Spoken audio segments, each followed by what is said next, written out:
The most dangerous meal in the world. A journey through science and risk. Imagine sitting down at a table. The plates beautifully arranged. The smells rich and intoxicating. You've heard about this dish for years, its legends growing, its reputation spreading far and wide. It's considered a delicacy by those who can afford it, a symbol of wealth, a rare gift for those daring enough to eat it. But behind this allure lies a hidden danger. The meal in front of you could be deadly. Now, let's pause. What exactly makes food dangerous? Is it the raw materials, the preparation methods, or something else entirely? Food has been a central part of human culture for millennia, but some meals carry a deadly potential that has fascinated both scientists and adventurers alike. What if I told you that one of the most dangerous meals in the world is something so small, so unassuming, and so powerful in its toxicity that it has killed hundreds of people, and yet still attracts a crowd willing to risk it all? You're about to embark on a journey into the science, history, and deadly allure of fugu, a dish prepared from the pufferfish. Chapter 1. A dangerous delicacy. Fugu. The word itself sounds dangerous, doesn't it? If you've ever heard of this dish, you might know it comes from Japan, and you might have also heard that it's deadly. You may have seen documentaries where chefs prepare it with delicate care, or maybe you've read about the countless incidents of fugu poisoning that seem to occur every year. But why is this dish considered so dangerous? Fugu is prepared from the pufferfish, a creature that harbors one of the deadliest toxins known to science, tetrodotoxin. This potent neurotoxin is up to 1,200 times more toxic than cyanide and can be lethal in even the smallest quantities. Tetrodotoxin blocks sodium channels in nerves, which prevents proper nerve signaling and causes paralysis. When this toxin enters the body, it can lead to death by respiratory failure, as the muscles needed for breathing stop working. The most astonishing aspect of tetrodotoxin is that there is no known antidote. So, what makes fugu a meal that people still choose to risk their lives for? The story begins in ancient Japan, where it's believed that the first fugu was consumed centuries ago. Fugu chefs are highly trained professionals who undergo years of education and testing to become licensed. They study the anatomy of the fish and learn precisely where the tetrodotoxin is concentrated in the body, in the liver, ovaries, intestines, and sometimes even the skin.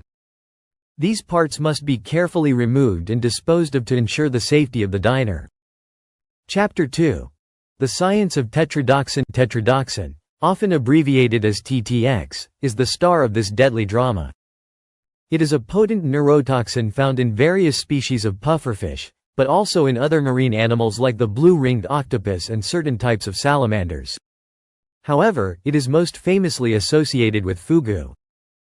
This toxin works by blocking sodium ion channels in cells, particularly neurons, preventing them from firing.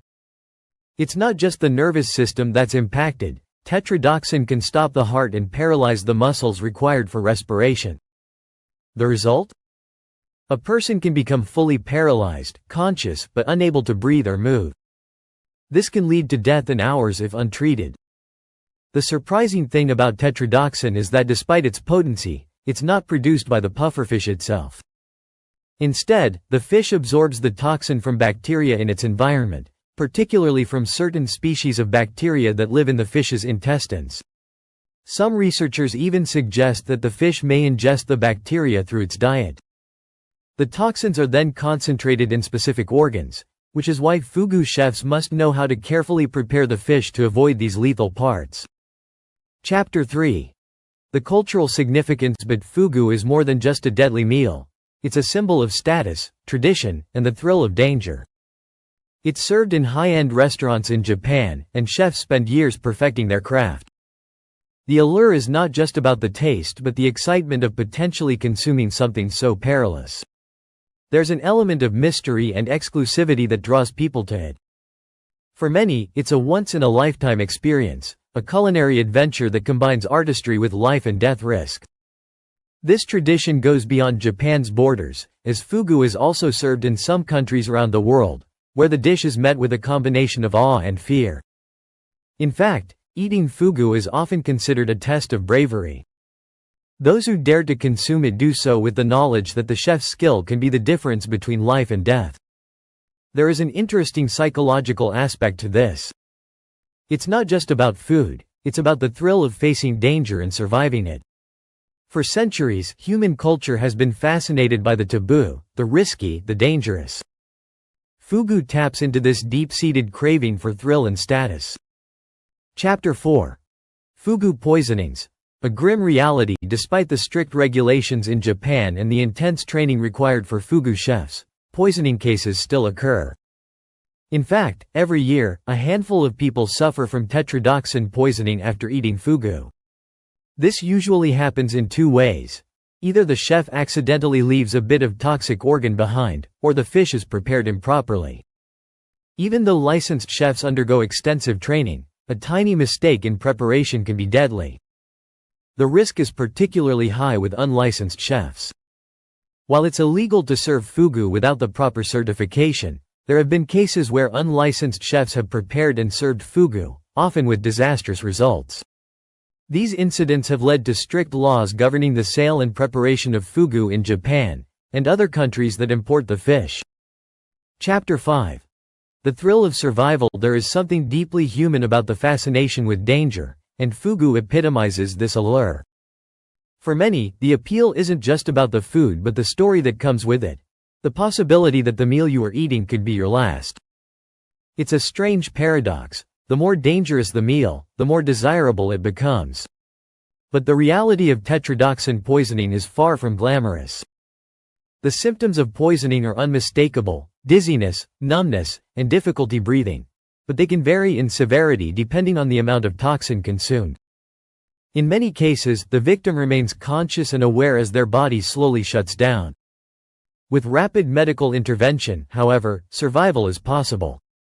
Some victims are kept on respirators until the effects of the toxin wear off, and in extreme cases, the use of artificial ventilation can buy enough time for the toxin to dissipate from the body. Chapter 6. Conclusion. So, what can we learn from fugu and its dangerous allure? It's not just about the risk of the meal itself, but about how humans interact with danger and the unknown. Our fascination with the perilous and taboo has existed for centuries, whether in the form of deadly foods, extreme sports, or adventure travel. We push the limits of our own survival instincts, seeking both thrill and meaning in facing the unimaginable. Fugu is not just a dish, it's a reminder of how science and culture intersect. It shows us how a deadly toxin found in nature can be tamed, and how human skill and knowledge can turn danger into a meal that brings people together in ways we can hardly explain. Yet, it also serves as a warning. Even in our attempts to control and tame the natural world, there are always risks. In the end, the most dangerous meal in the world isn't just about the ingredients or the preparation. It's about the stories we tell, the risks we take, and the edge between life and death that we all walk every day. Summary. Conclusion. Fugu represents a fascinating blend of culinary expertise, scientific intrigue, and cultural fascination with danger. Its deadly toxin, tetrodotoxin, serves as a potent reminder of nature's power and our desire to conquer it. While fugu remains a risky and alluring delicacy, its dangers are ever present, demanding respect and understanding. As we look at how cultures embrace the risks of food, we gain insight not only into the science of poisons but also into human nature itself. Our quest for thrill, status, and the unknown.